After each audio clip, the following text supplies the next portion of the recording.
Good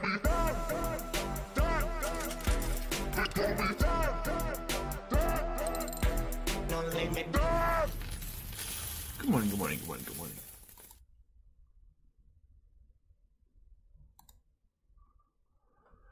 So the market, 343 billion.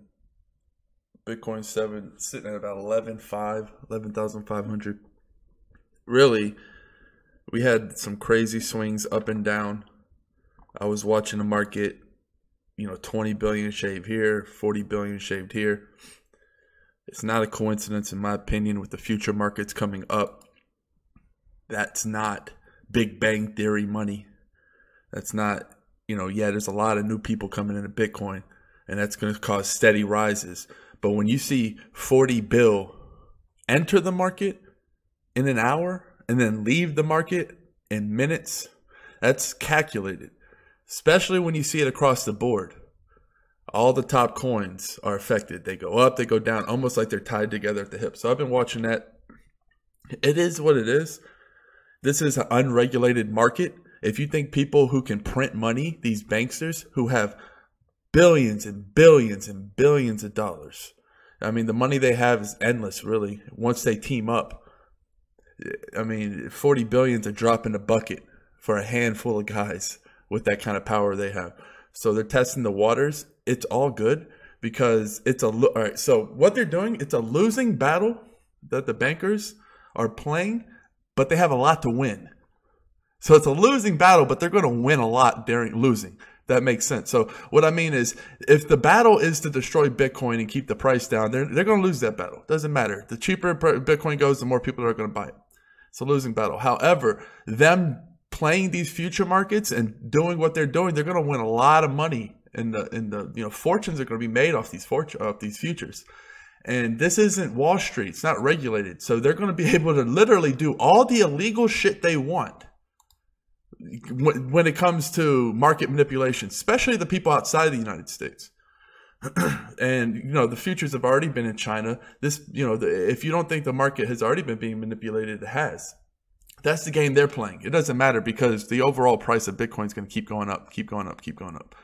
So, just the 24/7, it just can't be regulated. These exchanges, once decentralized exchanges take over, that's why you're seeing BitShares. That's why I never counted out BitShares. That's like the, granddaddy of all, decentralized exchanges. I think the future for that's going to be bright. They're going to keep upgrading it, making it easier. It's just my opinion. I wouldn't count it out.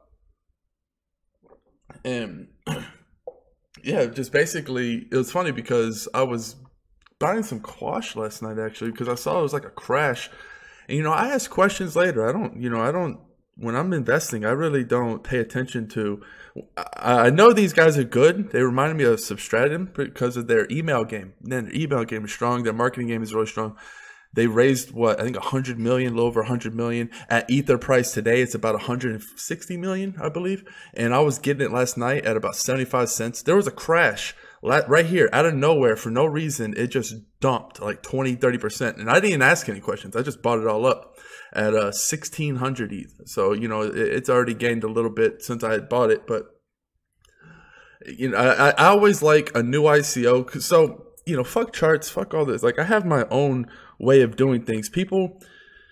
So how do I explain this? A lot of people, when they get into the game or when they go to school, they want to learn something that somebody already written. So people are like, all right, I want to learn to trade. So I'm going to go have somebody teach me to trade.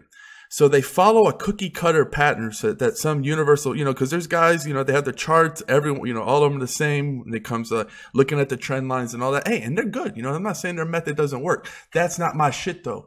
Like, all right, when I played Madden, there was people who did the user catch and they had all these fancy plays. That wasn't me. I ran goal line and I had a cheap play where I went shotgun. And you already know the rules. I had wide receivers as tight ends so they could block.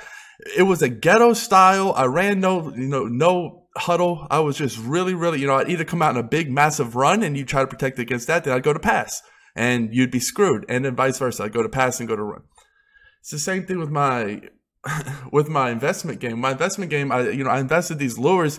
I'm not somebody who's looking at all these trend lines. Like, that's not my strength. I'm not going to do something that I know that's not my strength. I'm going to do what I'm good at. And that's finding a glitch in the system. I look at it from afar. It's like I hover over the earth and I look at it all and I'm like, all right, this is where my glitch is. And a lot of people don't understand that. A lot of people are going to say, oh, that's wrong. You don't do this. But it doesn't matter, because at the end of the day, I'm making a lot of money and that's all that really matters. You know, it's kind of like if you're playing football or you're playing a sport and you're doing a funky style, at the end of the game, if you have more points, what does it matter? And that's how I, you know, because so many people are obsessed with just, and I'm not putting down chart people. I actually hire chart people. I got a bunch of chart people. I love them. They're really good at it. Like when I played Madden, those guys who had those elaborate plays, they were tough. And sometimes I lost. You know, I'm not saying their style is probably way better than mine. However, with my unique set of skills, I'm good at what I'm good at. So I'm not conditioned for someone else's game. I create my own game. I don't go and look. I've always been that way my whole life. I don't go and look at like, okay, well, this is how they did it. Like, this is something where it's a beautiful, you know, it's kind of like telling Mozart or, you know, these famous artists or painters or, you know, musicians. They're saying, oh, well, that's not how you play. You know, that's not how you paint. You know, what are you throwing a bunch of paint against the board for? Like, if you listen to those people, you're not going to ever be your unique self. That's all I'm saying. Like, you're going to have a lot of uglies, but the one beautiful thing that makes it, you know, it's like some people can look at some of these famous paintings, like that just looks like a bunch of paint on the wall. But the one angle that you look at it, you're like, oh, wow, that's deep. So you have to have your angle that works, because you're not going to be good at everything. So that's all I'm saying. Much love to the chart people. I hire them. I got a bunch of chart people, like I said. They make the calls for me. I'm hiring traders that do the day trading. That's all good. But, you know, like, okay, what's a glitch code for me? A glitch code for me is I go and I look at an ICO. Same thing I do with PayPal and all these others. I look at how much did these guys raise? All right, these guys raised technically at today's price, if they didn't sell all the ether, which they didn't because they just raised it, about 150 mil. So their eval even right now is at 109. Just on a big dip. I looked at the news. There was no babies slapped. There was no terrible news from the CEO. They're putting themselves out there. What they are is basically a liquidity market, trying to make it more liquid. I just found out about this coin. These are red alerts when you go, because you have a natural floor. If you know the ICO went, it's still above ICO price, no doubt. That's why I set lures, catching that right there. And they're on Bitfinex. But when you can find a coin that's cheaper than the ICO price, that raised a lot of money, that has a good solid team, you know, I'm not talking about kin. That's a different story. These aren't kin. These, you know, a reasonable amount of tokens, a reasonable market cap. Those are the things I look at when it just comes to finding coins. And it's funny because people want to talk about bag holding, bitch and moan. You know what's funny? I came into this game with $1,000. And you know what I bought? I bought, my first coin was Bitcoin. My second coin was Golos. And then at the same time, I invested in Yo-Yo ICO, because ICOs, I heard of them. I was like, man, I want to get into these. I invested in the Yo-Yo ICO. Dude, forever, 5 months ago. This was when I had no capital, and I invested over a third of my money, like $400 or $500 in the Yo-Yo. I was going to take a big swing because I was like, oh man, Chinese steam it. Because you can see there was a pattern, right? I invested in the Chinese, because Steam was my first thing. I looked at it, I was like, oh man, Steam's going to revolutionize everything. I started getting my upvotes, working for pennies. And I was like, man, Yo-Yo, China's got a lot of people. This is going to be awesome. Then I was like, oh, Russia's got one. I got to invest in that. And then I got into Zapple ICO, which is like the Steam It Twitter thing. So I was like all Steam It out when I first came in. Dude, this didn't do anything forever. It was nothing. I forgot about it, actually. And then out of nowhere, I was like, I saw a Bitfinex tweet. I was like, Bitfinex added Yo-Yo? What the hell? I was like, Binance? I was like, man, these are very reputable exchanges. And I looked at the volume. I was like, 16 million? Look back here. 14,000. This coin was dead. I could have easily, 3,000 at one point. I could have easily sold this coin. At one point, it was like nothing. I think it was under 1,000. I saw one time, and the volume was literally under $1,000, and it was just. But the thing was, it was on no exchanges. It was only on Open Ledger. That's it. It was on HitBTC. It wasn't on for months.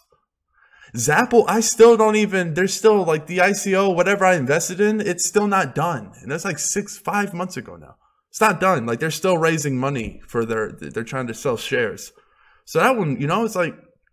I had $1,000. I invested in 3 things. One of them hit. It was Golos, because the very next day it went up like 4 or 5x. I actually made a video about it. It's funny. It was like it was a Golos boom. It was one of my first come ups. And of the 2 or 3, 400 or 300, I think I invested 350. I invested in that Golos. That made up for the losses I had actually, this was free money at the time after that. And then I kept day trading, flipping, doing my little thing. And yeah, the rest is history. But that's just, it's like now it's worth a lot more than it was from the ICO. And it's just absolutely going parabolic, just holding bags. But you never know. And the Sia coin was, speaking of bag holding, holler at the bags. Holler at the fucking bags. This was up like 70% out of nowhere. Just boom. They got life. I'm just saying, like, it's never doom and gloom. You never know what's going to happen. That's why you always invest in companies that you believe in. You're like, not so that you're like, I believe I see a coin, but it's not a scam. They're working hard. That's what I mean. Because crypto in general is going to go up in value. And people want to say, oh, but I would have held more going into Bitcoin. It's like, well, that's called diversifying, because if you could go back in time and you knew Bitcoin was going to go up in value like it was, you'd probably sell your house, you'd probably sell your shoes, you'd sell anything, your goldfish, you'd sell your everything you possibly could, invest in Bitcoin, because you're like, I know it's 1000% going up. That's why it's called diversifying. And people are so smart when they can look at hindsight, like, oh, I should have put it in Bitcoin. I'm an idiot. It's like, well, what if Bitcoin would have went down and your coin would have went up? Then you would have been like, oh, I'm so smart. It's just living in hindsight. That's why, I don't know, it never even occurs to me. It's like, when you make a move outside of Bitcoin, you're diversified just in case something happens to Bitcoin, just in case something great happens to the coin you pick because you actually pick a coin. Like, it's kind of funny. I'll talk about toe tapping. I was going to get an IOTA at like 70 cents. I wasn't thinking about it. I was definitely going to do it. I was just like, oh, I'll do it tomorrow. And the reason is because I know the Internet of Things is going to be absolutely massive. But I was toe stepping, and I didn't do it. And I could have easily been like, oh my God, I was sitting there. I could have had all this time to buy it. And that's what happens. You get content. Even I do it sometimes. You see a coin and you just think, you see a coin. I didn't do it on purpose. You see a coin and you're thinking, man, you're just looking at it. You're like, the price looks good. I think it has a really bright future. And you just kind of take it for granted. And then this happens. And then you're like, oh, why didn't I buy it? It happens every time. It just happened to me with IOTA. I'm looking to buy IOTA on a dip. I'm still going to buy it. I'm not going to fucking buy it right now. No way in hell. But I will buy it when it dips. If it dips. That's the thing. If it doesn't dip, then oh fucking well. I got Bitcoin or whatever else. Like, there's no FOMO here. It's like, yeah, IOTA wasn't a coin I was liking. I wanted IOTA. That was a spear. I should have threw a spear at 70 cents. I should have fucking played around. I did. This is what happens. Now it's on the front page of CNBC. It is just, what is it in market cap? 4th? 5th? About to pass Ripple maybe? So that's what happens when you take things for granted. Talking about some ICOs coming up. The only ones, hacking I really loved. If you look at, they got some really cool news coming out on the 14th. They're going to be live for trading. But yeah, they're going to have some good news. Really good news coming out. I like that one. And then Spective coming up. There might be one more, but guys, it's slim pickings. I'm not saying that if I don't mention the ICO that it's probably bad, but I've done a lot of research and, I just feel more comfortable having my money invested in what I have, Bitcoin, Ethereum. I'm selling my Bitcoin Gold, sold half of it, going to sell the rest. Bitcoin Gold, I think is just, I don't hate hating on coins. It's just not for me. If it does well, cool. I don't really care. There's a lot of flaws in my opinion. Just botnets taking over shit. Not enough network power. Hey man, if you're, this is my documentary. And, I fucking sold Bitcoin Cash, a couple of weeks after the fork was thing. And, that was, I think, regardless of your moral, how you feel about it, obviously it was a mistake because the coin's just going to keep going up and up and up. And you want to say, oh, yeah, I'm morally this, I'm morally that. Man, when you're fucking morally broke, ain't nobody going to help you. I don't care. I've been there. I've seen it. I don't give a fuck. Nobody cares about you when you lose your fucking money. Don't go morally broke. Now, I'm not saying invest in fucking, crazy ass, murder coin or something, but I'm just saying, morals can get you in a bad spot. And the funny thing is, people with high morals will walk across somebody on the street bleeding to death and not even fucking blink an eye.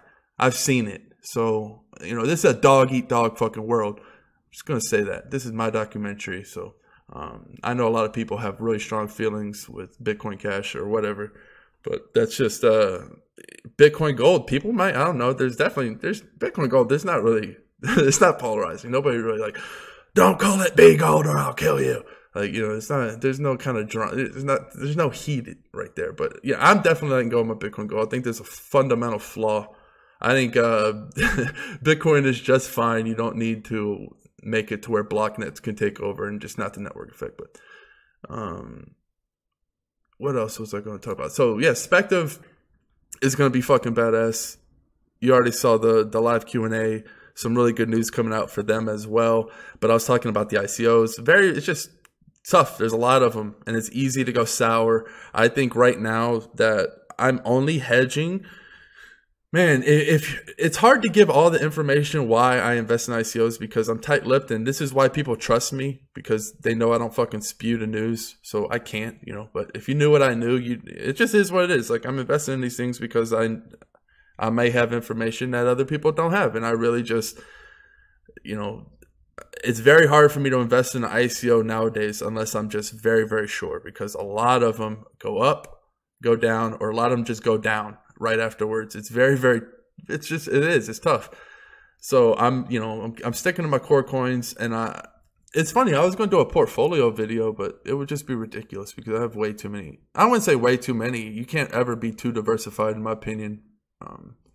If you know what you're doing, if you're really picking quality coins, then it is what it is. But obviously, the more it comes, the less of a chance you're going to moon overall, because you're going to have, you're going to be watered down everywhere else. So, you really want to have some bigger bets where you feel comfortable.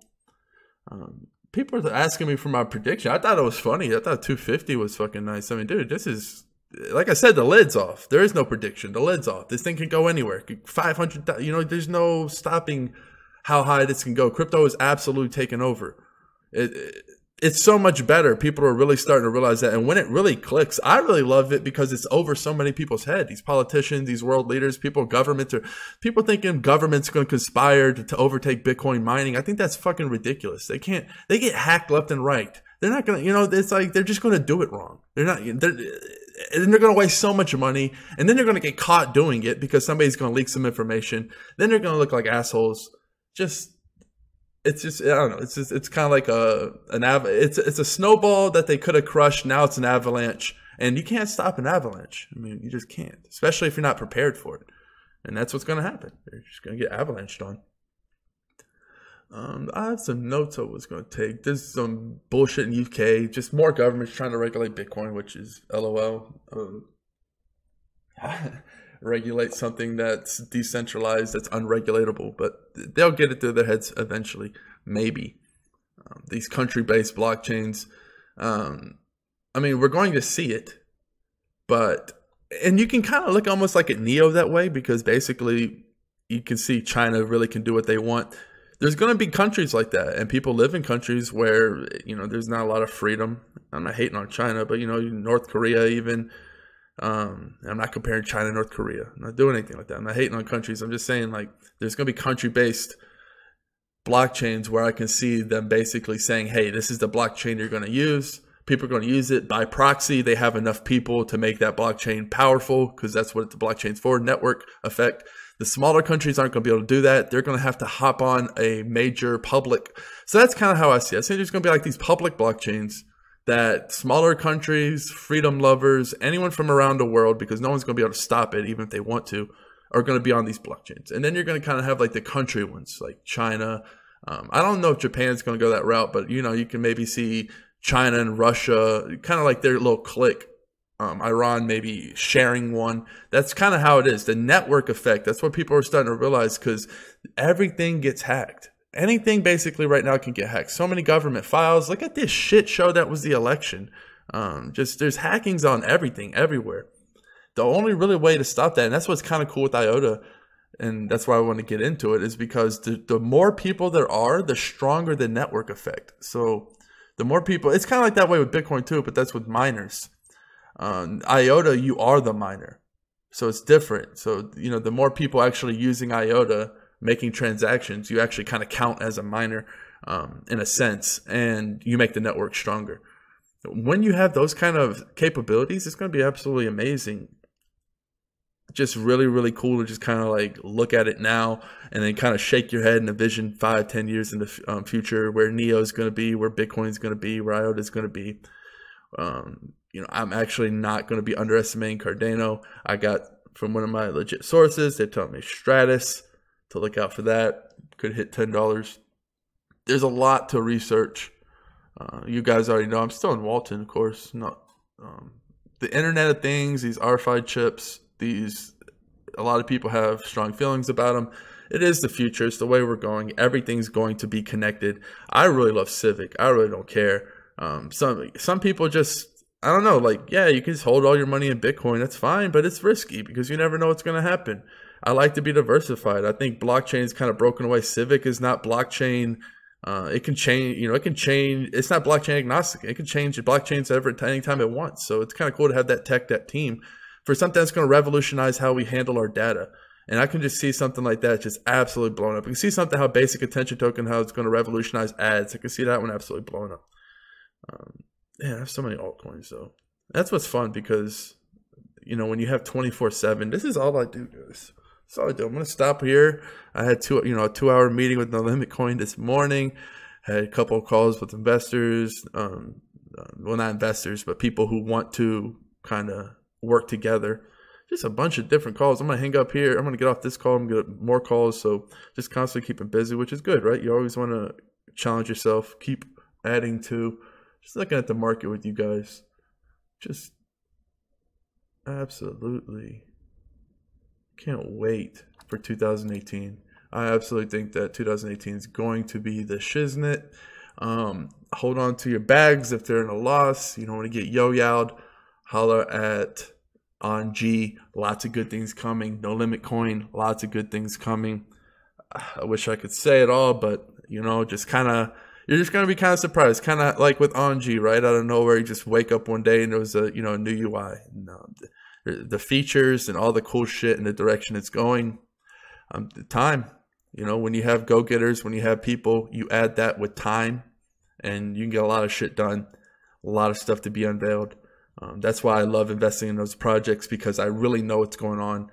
And it's, you know, you kind of sink your teeth into 3 or 4 projects where you can actually be intimate, know what's going on. And then you kind of have your, you know, I really don't have to worry about, you know, yeah, I do my Bitcoin research and my Ethereum, but it's like, you know, Ethereum's good. You know, Ethereum's got it. They don't need me. I don't need to look at Ethereum and make sure they're doing their shit. I trust in Vitalik, right? Like, so it's kind of the same thing with a lot of these, you know, I trust in Charlie Lee. I don't think, you know, I don't need to be looking over Charlie Lee's shoulder. He's got a team by him. So, you know, it's good to invest in the startups that need your help, and you can really add benefit. And then it's also good to maybe make lesser potential gains, but, you know, have some money where you can just kind of rest it aside, called rested money, where you don't really have to pay attention. Even though I'm always fucking the Bitcoin Cash debacle. I'm always looking at that because what happens to Bitcoin happens to the whole market. You know, even I remember when I first got in it, I was obsessed with Ripple and Bitcoin because I was thinking Ripple could take over, you know, as a rival to Bitcoin because the bank money. I was new. I realized that quickly why they were separate and why there's not a chance of that happening. So, but yeah, just keeping, you know, market research is number one. There's a reason why most powerful people read research a lot. That's where a lot of the things are. A lot of people like to do a lot of the hard things that get little gains. I like to do the little things that make the big gains. So I'm going to kill it there. Cheers. Peace.